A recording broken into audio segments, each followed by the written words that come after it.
সুখ, সুখ এক জীবনের অদ্ভুত জিনিস। মানুষের জীবনে দেখবেন যখনই সুখ শুরু হয়, তখনই না মানুষের চারপাশ দিয়ে বিপদ আসা শুরু হয়। এই হাসিখুশি মানুষটার গানটুকু শোনেন, পরে বলছি। ওরে বাবা, তাকে ভেবে নাচে নাচে, গুড জব। ও বাবা, সে নাকি ড্যান্স করতেছে। ও বাবা, ও বাবা। এই ভিডিওটাই দেখতে পারতেছেন কত সুন্দর করে হাসতেছে, গান গাচ্ছে। আর এই ভিডিওটার ২-৩ দিন পরেই কিন্তু সে অ্যাক্সিডেন্টটা করছে। মানুষের জীবনে কখন বিপদ আসে কেউ বলতে পারে না।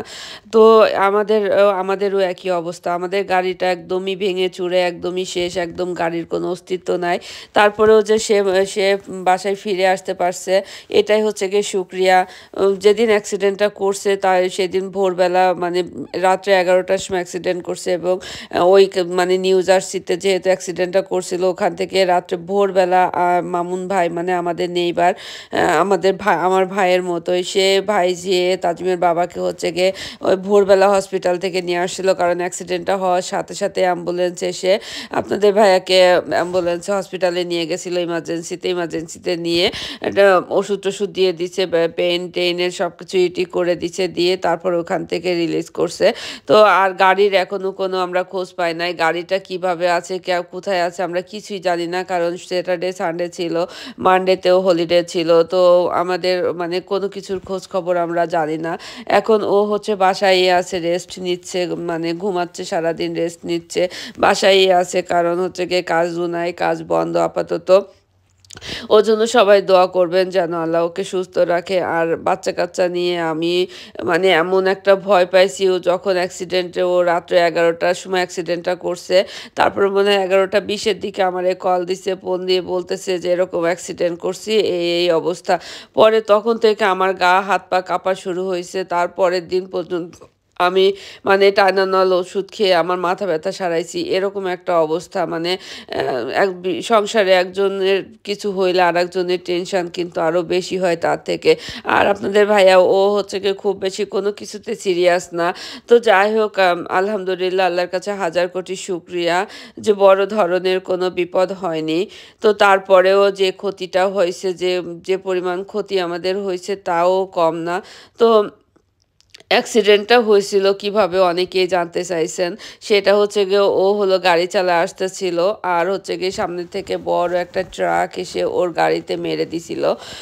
ট্রাকে মেরে দিলে গাড়ির সামনে পুরা ভেঙে একদম মানে ওর পেটে টেটে মাজায় যে লাগছে আর কি, হাতটা চিপার মধ্যে পড়ে গেছিল, চিপার মধ্যে ও বের হয়ে আইছে। পরে সাথে সাথেই পুলিশ কল দিছে, তারপরে হচ্ছে পুলিশ এসে অ্যাম্বুলেন্স এসে তারপরে ওকে নিয়ে গেছে হসপিটালে।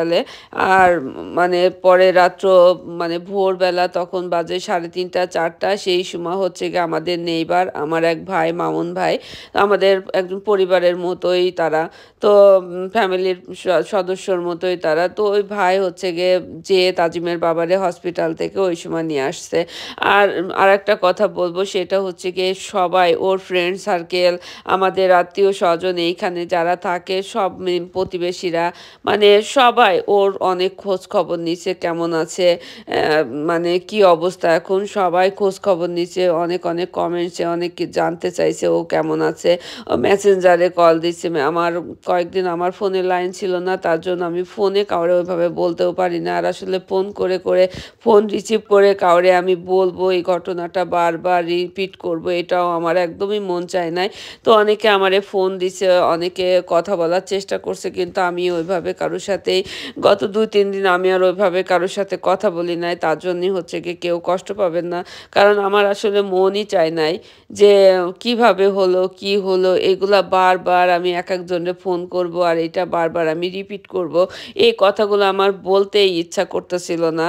তো তারপরে হচ্ছে গিয়ে ভাবিরা বাসায় আসছিল, একটা ভিডিও আমি দিছি যে ভাবিরা বাসায় আসলে ওরে দেখতে আসছিল সবাই। তো তারপরে হচ্ছে গিয়ে বলতেছে আপনারা থাকেন, একসাথে আসেন, একটু রান্না বান্না করে খাওয়া দাওয়া করে, মানে এরকম একটা অবস্থা ছিল যে নিজেরও রান্না বান্না করে সবাইকে যে খাওয়াবো এই মন মানসিকতাও ছিল না।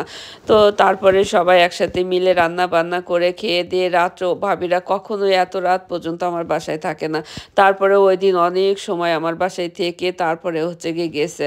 হ্যাঁ, তো সবকিছু মিলাই সবাইকে অনেক বেশি থ্যাংকস যে সবাই খোঁজ খবর নিচ্ছেন, সবাই জানার জন্য মেসেজ দিচ্ছেন, কল দিচ্ছেন। হ্যাঁ? তো এজন্যই আমি আমার ফেসবুকে আপডেটগুলা একবারে দিয়ে দিচ্ছি যাতে সবাই ওখান থেকে জেনে নিতে পারে। আমার একেকজন করে সত্যি কথা ফোন করে, কল করে কারোর সাথে কথা বলতে আমার ইচ্ছা করতেছিল না। আর এই অ্যাক্সিডেন্টটা আমার চোখের ও যে অ্যাক্সিডেন্ট করছে আর এইটা শুধু বারবার আমার চোখের পার ভাসতেছে। ও যে কত বড় বিপদ থেকে আল্লাহ ওকে রক্ষা করছে সবার দোয়া এবং আল্লাহর রহমত ছিল বলে ও মানে এখনো বাসায় আছে আরকি। এরকম একটা অবস্থা। তো সবাই দোয়া করবেন ওর জন্য এবং আমার বাচ্চাদের জন্য দোয়া করবেন যেন মানে ও সুস্থ থাকে, আমার বাচ্চারাও ভালো থাকে, আমরা যেন ভালো থাকি। আমিও দোয়া করি সবার জন্য। কারণ কারো যেন এমন বিপদ না আসে যে এই বিপদে সবাই কষ্টে কষ্টে থাকতে হয় এরকম। তো অনেক বাজার করে নিয়ে আসছি। আমি ভয়েসটাও দিয়ে দিছিলাম। অনেক ফান করতেছিলাম, আড্ডা মারতেছিলাম। ২ জনে বলছিলাম যে আজকে ভিডিওটা দিয়ে দিব। কিন্তু সেটা আর দেওয়া হলো না। কারণ ও হাসিখুশি ওই ভিডিও আমার আর ভালো লাগতেছিল না। এজন্য আমি আপনাদের সাথে একটা ভয়েস দিয়েই ভিডিওটা আপলোড করে দিলাম। কারণ হচ্ছে সবাই তাহাজ্জুদের অ্যাক্সিডেন্টের আপডেটও জানতে চাচ্ছিলেন। এজন্য এই ধরনের একটা ভিডিও দিলাম। সবাই ভালো থাকবেন, সুস্থ থাকবেন। আল্লাহ হাফেজ।